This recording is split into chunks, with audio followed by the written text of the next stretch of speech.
ভাৰতবৰ্ষৰ আজিৰ তাৰিখত এটা বিশেষ অনুষ্ঠান চলি আছে, আপোনালোকে সকলোৱে জানে, শুনি আছে। তীৰ্থৰাজ প্ৰয়াগত কুম্ভ মেলা চলি আছে এই মুহূৰ্তত। কেতিয়াৰ পৰা আৰম্ভ হৈছে? মাঘৰ সংক্ৰান্তিৰ পৰা, অৰ্থাৎ মকৰ সংক্ৰান্তিৰ পৰা কুম্ভ মেলা আৰম্ভ হৈছে। মহাশিৱৰাত্ৰিৰ দিনা কুম্ভ মেলাৰ সমাপ্তি ঘটিব। প্ৰায় ৪৫ দিনীয়া এটা পৰিক্ৰমা। তাত সমগ্ৰ ভাৰতবৰ্ষৰ ঋষি, মুনি, ভক্ত, সন্যাসী সকলোবিলাক তালৈকে গৈছে, তাত গৈ আছে। তাত গোটেই কেইদিন তাত থাকিব তেওঁলোক। স্নান পান কৰি তেওঁলোকৰ সাধনা তেওঁলোকে কৰিব। এইটোক কল্পবাস বুলি কয়। কল্পবাস ব্ৰত বুলি কয়। কল্পবাস মানে হ'ল যে কলি যুগৰ বয়স হ'ল ৪,৩২,০০০ বছৰ। দাপৰ যুগৰ বয়স ৮,৬৪,০০০, মানে কলিৰ দুগুণ। ত্ৰেতাৰ যুগৰ বয়স দাপৰৰ দুগুণ। সত্য যুগৰ বয়স ত্ৰেতাৰ দুগুণ। এই গোটেইখিনি বয়স লগ কৰিলে এক মহাযুগ বোলে। এনেকুৱা ১০০০টা মহাযুগক এক কল্প বোলে। অৰ্থাৎ কুম্ভ মেলাত সেই ৪৫ দিনীয়া পৰিক্ৰমাত যিসকলে কল্পবাস কৰিব, তাত তেওঁলোকে নিজৰ নিজৰ যিসকলে সাধনা কৰিব, সেই সাধনাত এক কল্প সাধনা কৰাৰ যিমান পুণ্য ফল তাত প্ৰাপ্তি হয়। সেইকাৰণে যায়। বহুতে প্ৰশ্ন কৰে যে তাত কি কৰিব গৈ পেলাই? তাত কিবা নিৰ্দিষ্ট ধৰ্ম সাধন কৰাৰ ব্যৱস্থা আছে নেকি? নাই। তাত প্ৰত্যেক ভকতে নিজৰ নিজৰ যি সাধনা আছে সেয়া কৰিব। তাত কোনেও কাকো বাধাও নিদিয়ে, কোনেও কাকো জোৰ জুলুমো নকৰে।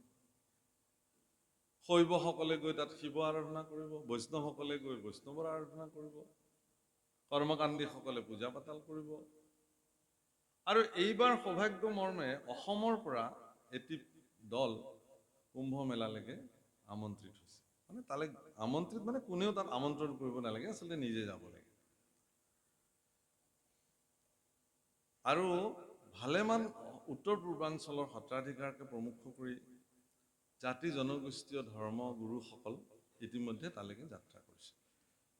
সৌভাগ্যৰ বিষয়টো এইটোৱেই যে এইবাৰ পোনপ্ৰথমবাৰৰ কাৰণে কুম্ভ মেলাত প্ৰয়াগ তীৰ্থ, প্ৰভুসকল মনত ৰাখিব, তাত কি কি নদী সংযুক্ত হৈছে? যমুনা, সৰস্বতী আৰু গংগা। অৰ্থাৎ যি সৰস্বতী নদীৰ পাৰতে ভাগৱতৰ জন্ম হৈছিল, সৰস্বতী নদীতে। সেইকাৰণে সৰস্বতী জ্ঞানৰ প্ৰতীক। আৰু গংগাৰ পাৰত ৰামৰ সভ্যতা সংস্কৃতি উন্মুক্ত হৈছে, আৰু যমুনাৰ পাৰত কৃষ্ণ সংস্কৃতিৰ উন্মুক্ত হৈছে। গতিকে তিনিওটা সংগমস্থল, য'ত ত্ৰিবেণী সংগম বুলি কয়। বেণী মানে আচলতে আমাৰ আইসকলে যে চুলি গাঁঠে, বেণী, তাত আপোনালোকে চাবচোন চুলিখিনিক তিনিটা ভাগ কৰি লয়, আৰু সেই তিনিটা ভাগ কৰি লৈ যেতিয়া বেণীডাল গুঠি আহে, তেতিয়া আপুনি যিফালৰ পৰাই নাচাওক কিয় তাত মাত্ৰ দুকোচা চুলিহে দেখা যায়, দুটা ধাৰা দেখা যায়, তিনিটা ধাৰা নেদেখে।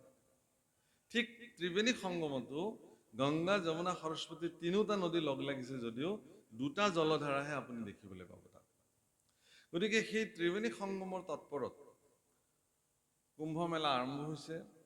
তাত এইবাৰ আমাৰ অসমৰ সভ্যতা সংস্কৃতিৰ প্ৰতীক মহাপুৰুষ শ্ৰীমন্ত শংকৰদেৱৰ আদৰ্শেৰে তাত বিশাল নামঘৰ প্ৰতিষ্ঠা কৰা হৈছে, গুৰু আসন প্ৰতিষ্ঠা কৰা হৈছে, সম্পূৰ্ণ আমাৰ নিজস্ব বিধি ব্যৱস্থাৰ দ্বাৰা। নিত্য প্ৰসংগ হৈ আছে, বৰগীত, ভাওনা, গুৰুবন্দনা তাৰ মুখৰিত হৈ আছে। তাত আমাক কোনো অন্য ধৰ্ম ব্যৱস্থাই তাত আমাক প্ৰভাৱিত কৰিব নোৱাৰে। আমি প্ৰয়াস কৰিম যে শংকৰ মাধৱৰ যি সংস্কৃতি, সেই সংস্কৃতি আমি তাত প্ৰদৰ্শন কৰি সৰ্বভাৰতীয় পৰ্যায়ৰ অন্যান্য সন্তসকলেও আমাৰ অসম বা উত্তৰ পূৰ্বাঞ্চলত যি ধৰণে ধৰ্ম ব্যৱস্থা প্ৰৱৰ্তি আছে, গুৰুজনাৰ দ্বাৰা আদৰ্শ, সেয়া তেওঁলোকে দেখক, চাওক। উদ্দেশ্য এইটোহে। আমি আৰু এইটোও ঠিক যে ভাৰতবৰ্ষৰ সনাতনী পৰম্পৰাটোই তেনেকুৱা, কোনো পন্থক আজিলৈকে আমনি কৰা নাই।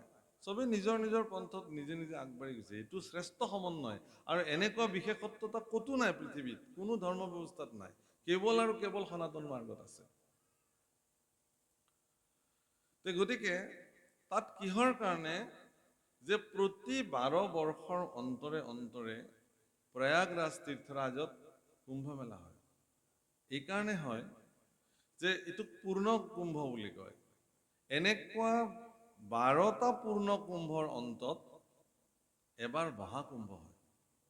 কুম্ভ মানে আচলতে কলহ, কলহ মানে অমৃত কলহ।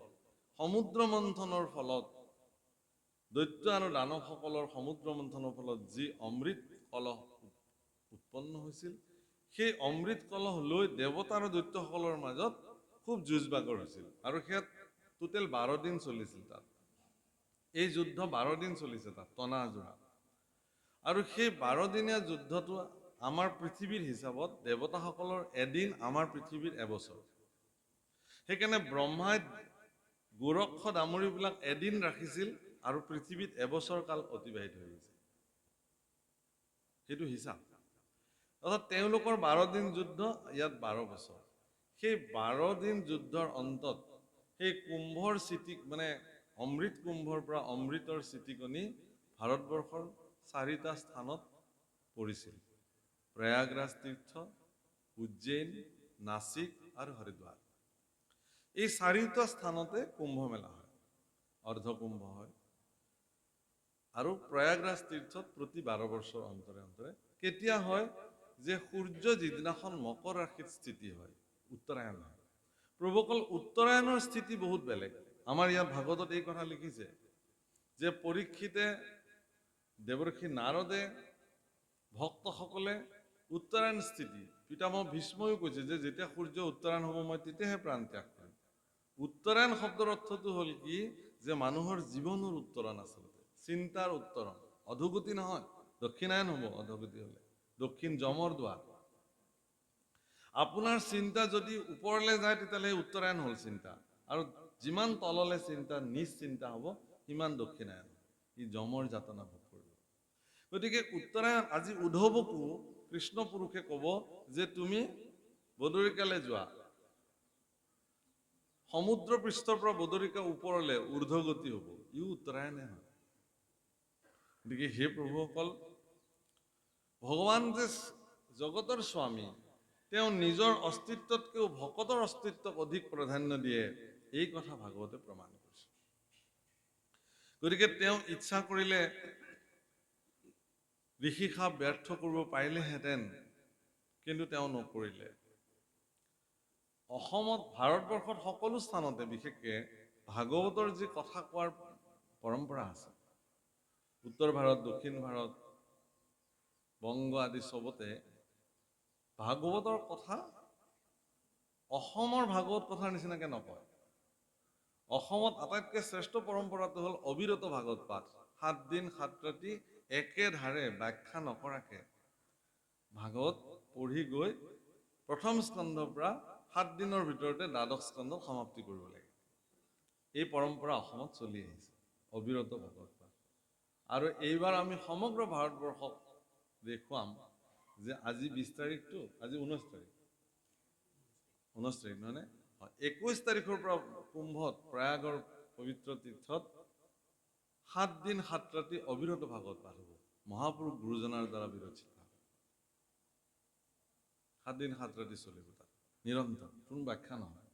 আমাৰ যিটো পৰম্পৰা, সমগ্ৰ ভাৰতবৰ্ষৰ সন্তসকলে দেখিব যে উত্তৰ পূৰ্বাঞ্চলৰ অসম এনেকুৱা এখন স্থান য'ত দিনে ৰাতিয়ে মানুহে অখণ্ড চিত্তে ভাগৱত শ্ৰৱণ কৰাৰ ক্ষমতা তেওঁলোকৰ থাকে। আৰু গুৰুজনাই তাৰ ব্যৱস্থা কৰি থৈ গৈছে, সম্পূৰ্ণ আমাৰ নিজস্ব প্ৰান্তীয় ভাষাত ভাগৱত দি থৈ গৈছে, আৰু সেই ভাগৱত আমি পাঠ কৰোঁ। হে ৰাম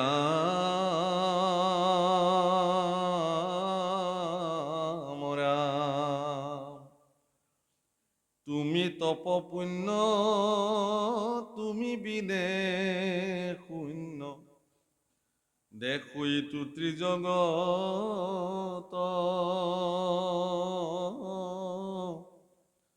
কাৰ পুণ্য ককৰু চৰণত ধৰু লৈও কমুক লগত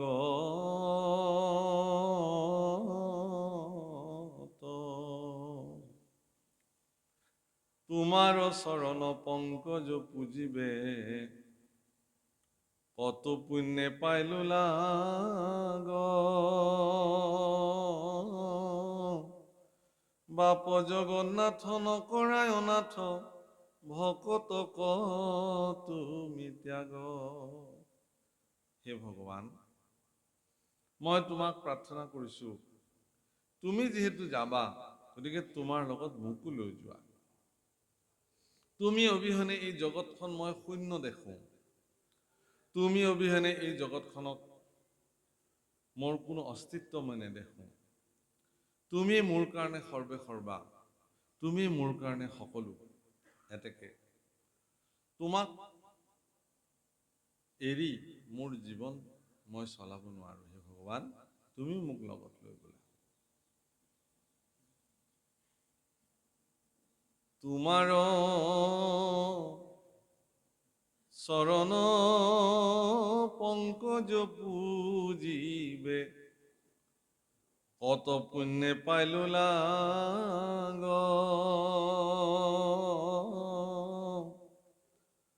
বাপ জগন্নাথ নকৰায় অনাথ ভকত তুমি ত্যাগ। সঁচাকে তোমাৰ চৰণ পুজিবৰ কাৰণে পৰম সৌভাগ্য মৰ্মে মই এই সুযোগ পালো। প্ৰত্যক্ষ ভগৱানৰ চৰণ পূজন কৰিব পৰাৰ সৌভাগ্য প্ৰাপ্তি হোৱাটো বহুত ডাঙৰ কথা।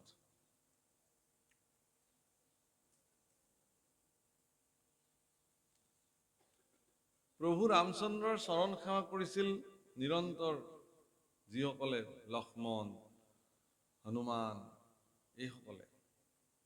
সেইকাৰণে এওঁলোকো জগতৰ কাৰণে পূজ্য হৈ গ'ল।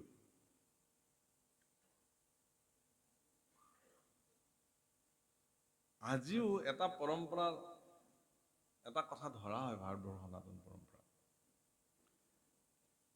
যে আজিও যদি ভগৱন্তৰ কথা কৰবাত চৰ্চা হয়, শ্ৰৱণ কীৰ্তন হয়, সেই শ্ৰৱণ কীৰ্তন শুনিবৰ কাৰণে কোনোবা আহক নাহক, সাক্ষাৎ হনুমান তাত বিদ্যমান হৈ থাকে বুলি কৈছে। কৃষ্ণ কথা শুনিবলৈ, ৰামৰ কথা শুনিবলৈ ইমানে আকুল, এইবুলি ধৰা হয়। ভগৱান কৃষ্ণৰ চৰিত্ৰ শুনাটোই জগতৰ শ্ৰেষ্ঠ কথা। আৰু ভগৱান কৃষ্ণৰ চৰণ প্ৰত্যক্ষভাৱে পূজন কৰিব পৰাটো কিমান ভাগ্যৰ কথা। এনে সৌভাগ্যৰ গৰাকী হৈছিল উদ্ধৱ। তেওঁ বৃহস্পতি গুৰুৰ শিষ্য হোৱাৰ পিছতো, সেই সময়ৰ এগৰাকী উচ্চ শিক্ষিত লোক হোৱাৰ পিছতো তেওঁৰ জীৱনৰ সৰ্বোচ্চ শিক্ষা ব্যৱস্থা, জ্ঞান, কৰ্ম সকলো তেওঁ ভগৱানৰ চৰণ সেৱাৰ কাৰণে সমৰ্পণ কৰিছে। সেইকাৰণে তেওঁ কৈছে যে তুমি যিহেতু যাব ওলালা, হে প্ৰভু ময়ো তোমাৰ লগত যাম, তুমি মোক লগত লৈ যোৱা। তুমি ভকতক ত্যাগ কৰিব নোৱাৰিবা, তুমি লৈ যোৱা। সম্যকে অমৃত তোমাৰ চৰিত্ৰ, শুনে মাত্ৰ যিতু নৰে, পায়া প্ৰেম ভাৱনেৰৈতো জোপাও বিষয়কো পৰিহৰে। সম্যক শব্দৰ অৰ্থ হ'ল উত্তম। তোমাৰ চৰিত্ৰ উত্তম অমৃত প্ৰভু, ইয়াতকে আৰু উত্তম কথা অমৃত কি হ'ব পাৰে জগতৰ। তোমাৰ এই চৰিত্ৰ অমৃত যিসকলে শ্ৰৱণ কৰে, যিবিলাক ব্যক্তিয়ে এই কথা শুনে, তেওঁ প্ৰেম ভাৱাপন্ন হয় আৰু বিষয়ক তেওঁ পৰিত্যাগ কৰিব পৰা সামৰ্থ্য হয়। এতিয়া প্ৰশ্ন হ'ল, আমিবিলাকেওতো ভাগৱত শুনি থাকো, কৃষ্ণ কথা শুনি থাকো, আমি কিয় বিষয়ক পৰিত্যাগ কৰিব পৰা নাই? আমিতো নিৰন্তৰ কৃষ্ণ কথা শুনি আছো, আমি কিয় বিষয়ক পৰিত্যাগ কৰিব পৰা নাই?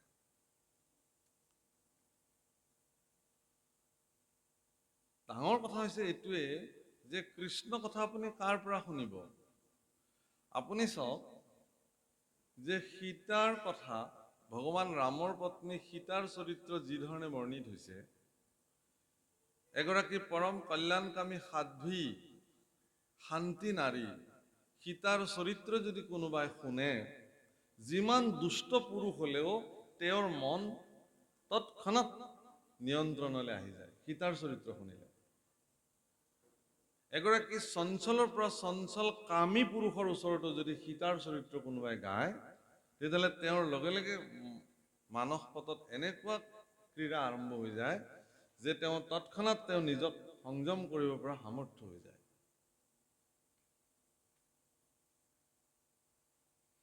কিন্তু সেই সীতাৰ চৰিত্ৰ যেতিয়া ৰাৱণে শুনিছিল, ৰাৱণ কিন্তু কি হৈ গ'ল, কামনাত বেছিকে উত্ৰাপল হৈ গ'ল।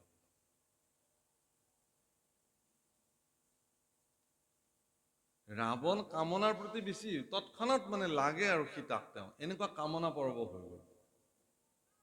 কিহৰ কাৰণে? মনত ৰাখিব প্ৰভুসকল, কৃষ্ণ কথা কাৰ মুখেৰে শুনিব? তেওঁ শুনিছিল কাৰ মুখেৰে? শূৰ্পণখাৰ মুখেৰে শুনিছিল। সেইকাৰণে তেওঁৰ জীৱনত উল্টা ক্ৰীড়া আৰম্ভ হৈ গ'ল। সেইকাৰণে ভগৱানৰ চৰিত্ৰ কাৰ মুখেৰে শ্ৰৱণ কৰিব, সেইটো খুব নিৰ্ণায়ক কথা। কিন্তু একেই ভগৱানৰ চৰিত্ৰ শূৰ্পণখাৰ মুখে ৰাৱণে শ্ৰৱণ কৰিলে কাৰণে ৰাৱণৰ মানসিকতা তাৰ উল্টা ৰিয়েকশ্যনটো হৈ গ'ল, উলটা প্ৰভাৱ হৈ গ'ল। সেইকাৰণে কৃষ্ণ কথা কাৰ পৰা শুনিব? আটাইতকৈ উত্তম বিচাৰটো হ'ল এইটোৱেই যে কৃষ্ণ কথা নিজেই নিজৰ ভিতৰত শ্ৰৱণ কৰাৰ ব্যৱস্থা কৰিব লাগিব। অৰ্থাৎ আপুনি সেই অৱস্থালৈকে গুচি যাব পাৰিব লাগিব, আপোনাৰ ভিতৰত থকা আপুনিয়ে আপোনাক কৃষ্ণ কথা শুনাব। তেতিয়া এইটো অহৰ্নিশ হয়, অজপা হৈ যায়।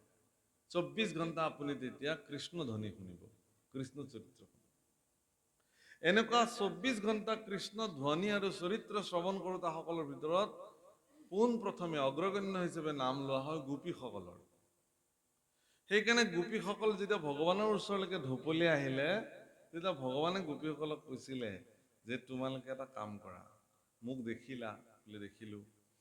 বৃন্দাবন দেখিলা, দেখিলো। বিকশিত বৃন্দাবন ইমান সুন্দৰভাৱে প্ৰস্ফুটিত হৈছে, তোমালোকে দেখিলা, এতিয়া তোমালোকে ঘৰলৈ যোৱা। ভগৱানে তেওঁলোকক মনত পেলাই দিছিলে, তোমালোকক নেদেখি তোমালোকৰ সন্তানবিলাকে এতিয়া মা মাকে চিঞৰি চিঞৰি কান্দি আছে।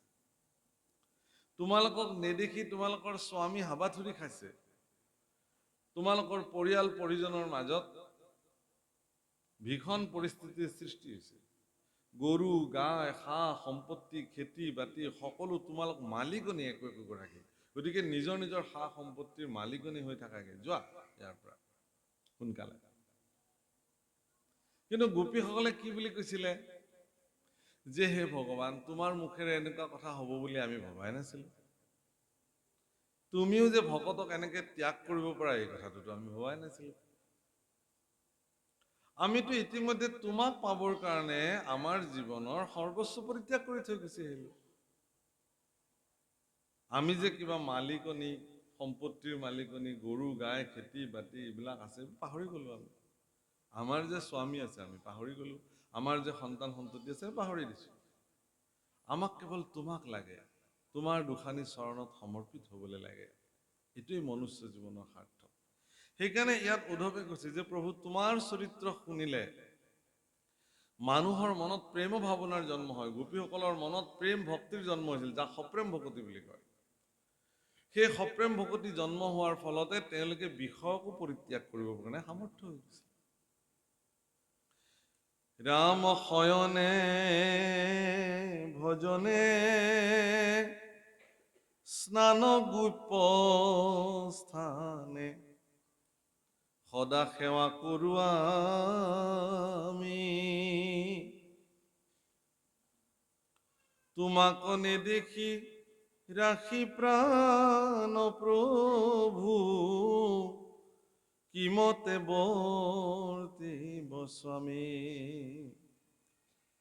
ৰামময়ী পিন্ধু চাৰ বস্ত্ৰ অলংকাৰ, তোমাৰ উশিষ্ট খায়া দঢ়ায়া সুচিত্ত কিনু বিপৰীত তৰি বুদুষ্ট ৰমায়া। মই যেতিয়া খাওঁতে শুওঁতে উঠোতে বহোতে কেৱল তোমাকে সেৱা কৰিছো প্ৰভু। প্ৰভু অকল মনত ৰাখিব, ভগৱান হলেও তেওঁৰতো এটা ব্যক্তিগত জীৱন আছিল।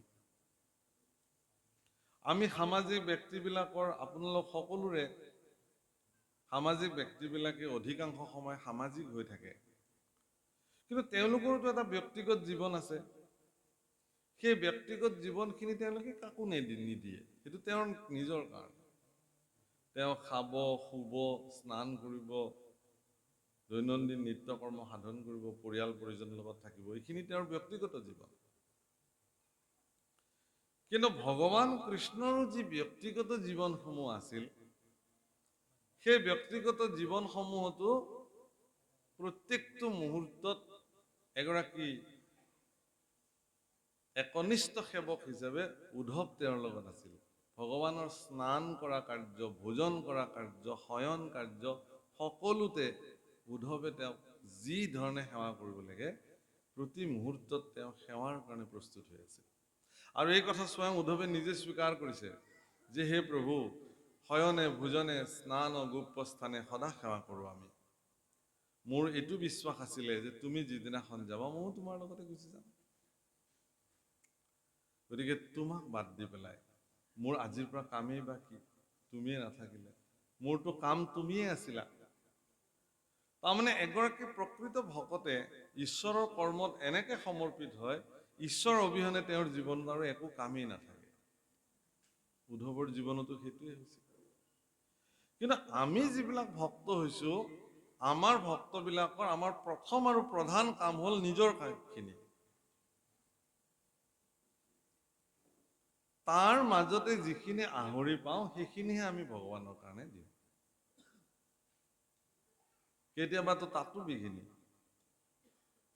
গোটেই শৰণৰ বাক্যখিনি মাতিব লাগিছিল, আজি আৰু মতা নহ'ল প্ৰভু। শ্ৰীমন্ত শংকৰ একদম ধাম ধুম মাতি যে প্ৰভু বেয়া নাপাবা, মোৰ একদম জৰুৰী কাৰ্য, যাব লাগে, গতিকে আজিলে আৰু ইমানতে সামৰিম। ভগৱানো কি ক'ব এতিয়া, ঠিক আছে আপোনাৰ জৰুৰী কাম, আপুনি যাবই। 24 ঘণ্টা কেৱল নিজৰ কাৰণে চিন্তা আমাৰ। খাব লাগে, শুব লাগে, পিন্ধিব লাগে, আনন্দ কৰিব লাগে, স্ফূৰ্তি কৰিব লাগে, ভগৱানৰ কাৰণে। ৰাতিপুৱা স্নান কৰি উঠি অকমান সময়, গধূলি একদম সকলো কাম কাজ আজৰি হৈ অকমান সময় স্নান কৰি ভগৱানৰ সন্মুখত ধ্যানস্থ হোৱা। আচৰিত কথা যে ৰাতিপুৱা স্নান কৰি পেলাই যেতিয়া ভগৱানৰ সন্মুখত দিব্য বন্তি জ্বলাই পেলাই আমি বহো, মগজুটো খুব শান্ত হৈ থাকে সেইখিনি সময়ত। ভগৱানৰ চিন্তনতকে আজি দিনটো কি কৰিব লাগিব সেইখিনি চিন্তনেহে সেইখিনি সময়তো আহি পেলাই জুমুৰি দি ধৰে।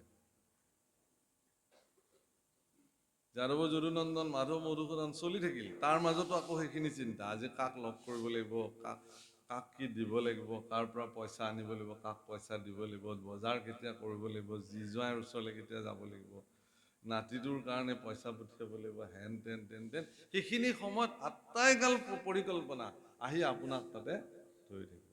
সেইকাৰণে দক্ষিণ ভাৰতত এজন সন্ত পুৰুষ আছিলে, একনাথ বাবা বুলি, স্বামী একনাথ জি মহাৰাজ।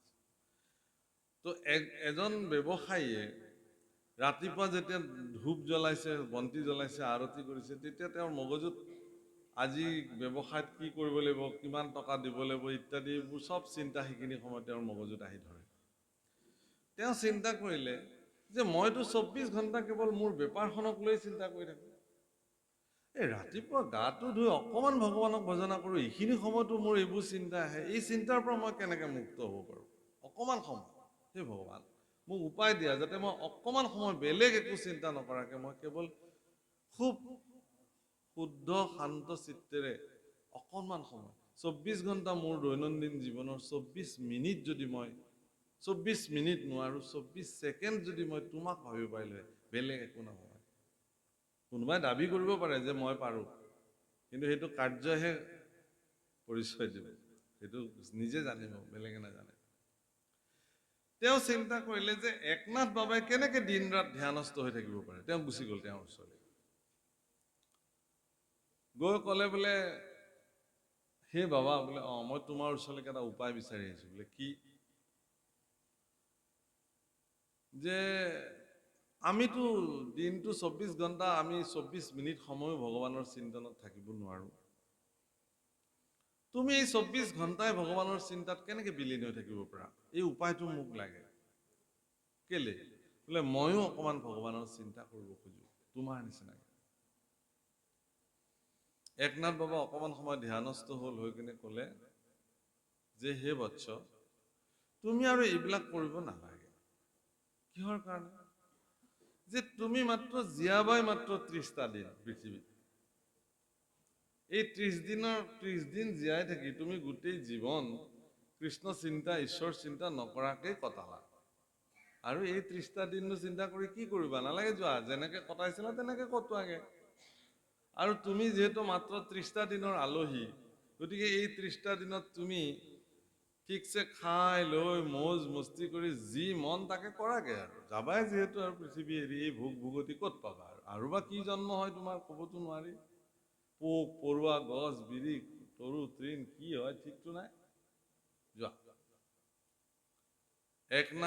একনাথ বাবাৰ কথাটো অমুক বাক্য এগৰাকী সন্ত পুৰুষে কৈছে। তেওঁ একদম খুব বিষণ্ণ মনেৰে ঘৰলৈ উভতি আহিলে। পত্নীয়ে সুধিলে, কি হৈছেনো আপোনাৰ? কোনোদিনেতো আপোনাক এনেকে দেখা নাই। তেওঁ একো মাতা নাই, চিধা ৰুমৰ ভিতৰলৈ গৈছে, গৈ বহি আছে। পত্নীয়ে গৈ আৰু কাষতে, কিবা ডাঙৰ ঘটনা ঘটিলে নেকি? টকা পইচা কিবা আমাৰ হেৰালে নেকি? কোনোবাই কিবা লৈ গ'ল নেকি? কোম্পানীত কিবা লষ্ট হ'ল নেকি? বেপাৰত কিবা বিসংগতি হ'ল নেকি? কি হৈছে কওকচোন? স্বামীয়ে কৈছে, বোলে এনেকুৱা ধৰণৰ কথা কৈ কৈ তুমি মোক যি বিৰক্তি দিলা, এতিয়া মোৰ ওচৰৰ পৰা যোৱা, মোক অকণমান শান্তিৰে থাকিব। গোটেই জীৱন কেৱল এইবোৰে শুনিলো তোমাৰ, অকণমান আঁতৰি দিয়া। মাকে কৈছে যে দেউতাৰ কিবা এটা হৈছে বোপাহঁত, যাচোন যা সোধগে। এইবাৰ ল'ৰাকেইটা আহিছে, দেউতা কি হৈছে তোমাৰ? কোৱা, আমাক কোৱা, আমি আছো নহয়। একো কোৱা, কোৱা তোমাৰ কি হৈছে? কৈছে যে মই মাত্ৰ 30 দিনৰ আলহী পৃথিৱীত। কোনে ক'লে? বোলে একনাথ বাবাই কৈছে। হয় নেকি? তেওঁতো যি কয় সেই বাক্য আজিলৈকে সকলো ফলি আহিছে। গতিকে এই 30টা দিন মই যিটো পৃথিৱীৰ আলহী, গতিকে এই 30টা দিন অন্তত মোৰ মতে মোক থাকিবলৈ দিয়া তোমালোকে।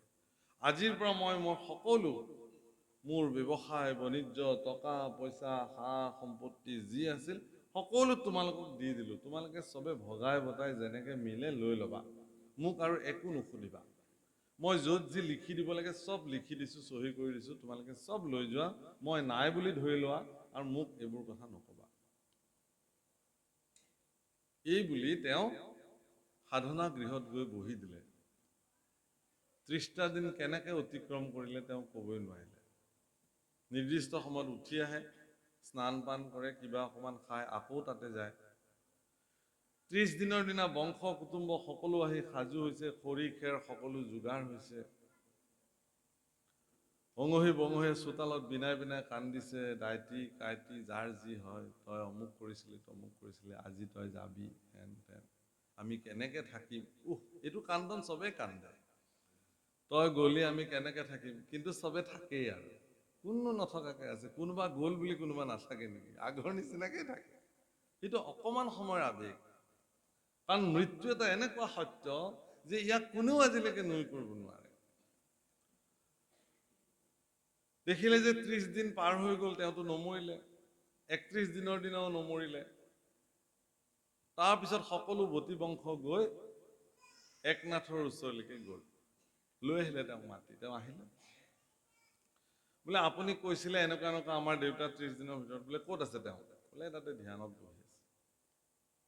তেওঁ গ'ল, গৈ কৈছে বোলে, হে গুৰুদেৱ তুমি আহিলা? বোলে বোলে তোমাৰতো 30 দিন পাৰ হৈ গ'ল, মই সেইকাৰণে তোমাৰ ওচৰলৈ আহিলোঁ। বোলে 30 দিন পাৰ হৈ গ'ল নেকি? বোলে পাৰ হৈ গ'ল। আৰে মইতো মৰা নাই যে, মইতো মৰিব লাগিছিল। বোলে নহয়, তুমি মোক সুধিছিলা নহয় যে ঈশ্বৰক ধ্যান কৰাৰ কৌশলটো কি, ঈশ্বৰক লগত বিলীন হৈ থকাৰ কৌশলটো কি? আচলতে মই তোমাক কৌশলটোহে দিছিলো। ময়ো নাজানো তুমি কেতিয়া মৰিবা, কোনে জানে কোন কেতিয়া মৰিব। মই যেতিয়া কৈ দিলো তোমাক যে 30 দিনৰ ভিতৰত তুমি মৰিবা, যে এই যে তুমি চব বাদ দি পেলালা। আমাৰ মানে পিতৃবিলাকৰ মই কথা কৈছো, বিশেষকে সকলো পিতৃ নহয়। আমাৰ পিতৃবিলাকে আমাৰ সন্তান সন্ততিবিলাকক দায়বদ্ধতা দিব নোখোজে। তেওঁলোকৰ দৃষ্টিত এইটোৱে হ'ল, সি পাৰিব জানো? নিজৰ দায়বদ্ধতাটো তেওঁলোকে কি নকৰে, এৰি দিবলৈ নোখোজে। ইয়াৰ মূল কাৰণটো হ'ল কি? মমতা, মোহ। সৰুৱে আছে, নাজানে, ক'ত পাৰিবা। যাৰ বিনিময়ত সকলো দায়িত্ব নিজে মূৰ পাতি লৈ লৈ লৈ লৈ ঈশ্বৰ কৰ্ম কৰিবলৈ তেওঁৰ জীৱনত আহৰি নাই, নামঘৰলৈ আহিবলৈ তেওঁৰ জীৱনত আহৰি নাই, সমাজৰ কৰ্মত লাগিবলৈ তেওঁৰ সময় নাই। বহুত মানুহে কয় যে এইকেইটা দিন আৰু ৰওক প্ৰভুসকল, মোৰ ৰিটায়াৰ্ডটো লৈ ল'বলৈ দিয়ক, আৰু মাত্ৰ কেইমাহমান আছে, তাৰপিছত মই এনেকে নামঘৰৰ কামত লাগিম আপোনালোকে দেখিব। এতিয়া ৰিটায়াৰ্ডৰ আগে আগে মানুহজনটো আহিছিলেই নামঘৰলৈ, এতিয়া ৰিটায়াৰ্ডৰ পিছত আপুনি তাকো নেদেখে কেতিয়াবা কিছুমান মানুহ। সেইটো অৱস্থা হয়। কিহৰ কাৰণে? যে তেওঁ দায়বদ্ধতাটো আকৌ বঢ়াই লয়। তেওঁ চৰকাৰে তেওঁক কৈছে যে আপোনাৰ আহৰি ল'বৰ সময়, কিন্তু তেওঁ নলয়, কাৰণ তেওঁৰ ল'ৰা ছোৱালীক তেওঁ অযোগ্য বুলি ভাবি আছে। কিন্তু তেওঁ কাইলৈ পৰহিলে যেতিয়া ইহলীলাক সম্বৰণ কৰি গুচি যাব, তেওঁৰ ল'ৰা ছোৱালীয়ে কিন্তু সম্পূৰ্ণ দায়িত্ব গ্ৰহণ কৰিব। সেইকাৰণে হে প্ৰভুসকল, মানুহে ইয়াত কৈছে সেইকাৰণে যে মই এই কথাটো দঢ়াই আছো যে তোমাৰ চৰণ সেৱা কৰিছো কাৰণে মোৰ এই মায়াৰ প্ৰভাৱৰ পৰা মই নিজক মুক্ত কৰিব পাৰিম। এই চিন্তাটো মোৰ মনত দৃঢ়তাৰে আছিলে ভগৱান। ইয়াত সেইকাৰণে কৈছে, ৰাম জ্ঞানী গণে দুখে ইন্দ্ৰিয় কদমি, কাম ক্ৰোধ মোহ জিনি,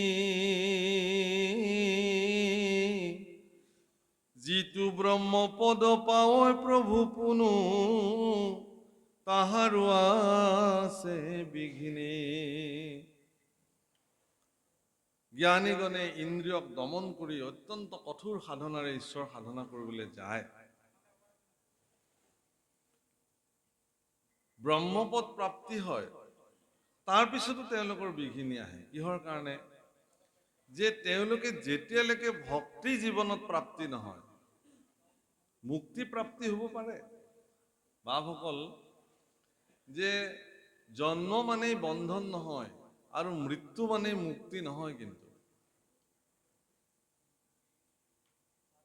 গোস্বামী তুলসীদাসে তেওঁৰ ৰামচৰিত মানসত লিখিছে, ঈশ্বৰ অংশ জীৱ অবিনাশী অমল চেতন। অৰ্থাৎ তেওঁ ক'ব খুজিছে এইটোৱেই যে আমিবিলাকে ভাবো যে আমি জন্ম হলো মানে বন্ধনত পৰি গলো, কিন্তু পৃথিৱীত এনেকুৱা সত্তা আছে যি জন্মৰ পিছতো পৃথিৱীত বন্ধনত থকা নাই। তাৰ একমাত্ৰ উদাহৰণ হ'ল মহামুনি শুকদেৱ। শুকদেৱৰ জন্ম সময়খিনিত ভগৱানে মায়াক নিষ্ক্ৰিয় কৰি ৰাখিছিল পৃথিৱীত। সেইকাৰণে শুকদেৱৰ শৰীৰত কিঞ্চিত মানুহ মায়াৰ প্ৰভাৱ নাছিলে। অৰ্থাৎ মায়াময় জগতত জন্মগ্ৰহণ কৰাৰ পিছতো শুকদেৱ সম্পূৰ্ণ মায়াবিহীন জীৱন যাপন কৰিছিল, মায়ামুক্ত জীৱন যাপন কৰিছিল। কোনো মায়াৰ প্ৰভাৱৰ দ্বাৰা শুকদেৱ প্ৰভাৱান্বিত নাছিল। তেনেকুৱা অনেক পুৰুষৰ উদাহৰণ শাস্ত্ৰত আছে। ঠিক তেনেকে মৃত্যু হ'ল মানে এটা জীৱ মুক্ত হ'ল এনে নহয়। মুক্ত কেতিয়া হ'ব? যিদিনাখন তেওঁ নিজৰ স্বৰূপ চিনিব, মই কোন। এই চিন্তাটো যিদিনাখন ফলৱতী হ'ব, তেওঁ পৰিণাম হিচাপে তেওঁ মুক্তি লাভ কৰিব সেইদিনাখন। কিন্তু এই মুক্তিও জীৱনৰ সৰ্বশ্ৰেষ্ঠ নহয় বুলি কৈছে। এই মুক্তিও জীৱনৰ সৰ্বশ্ৰেষ্ঠ নহয়। তেতিয়াহ'লে কি সৰ্বশ্ৰেষ্ঠ? কি? ভক্তি। মুক্তি কোনো ভকতিৰ প্ৰাসংগিক মাত্ৰ। ভকতি কৰন্তে মুকুতিৰ হুয়ে পাত্ৰ। হীৰা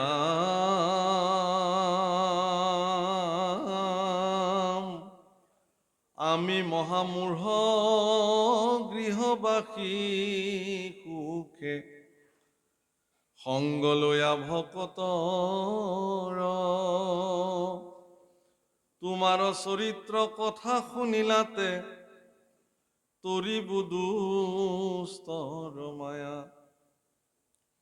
তজুগু পাদ পদ্ম হৃদয়ে ধৰিয়া গাইব গুণ নাম গীত এতেকে মুকুতি অপ্ৰয়াসে পাইব হেনে আছিল চিত্ত। তোমাৰ চৰিত্ৰ শুনিলে ভকতৰ সংগত আমি গৃহবাসী সুখে। উদ্ধৱে কিন্তু আপোনালোক আমাক প্ৰতিনিধিত্ব কৰি কথাটো কৈছে যে আমি গৃহবাসী সুখত আছো, আমাৰ পত্নী আছে, পুত্ৰ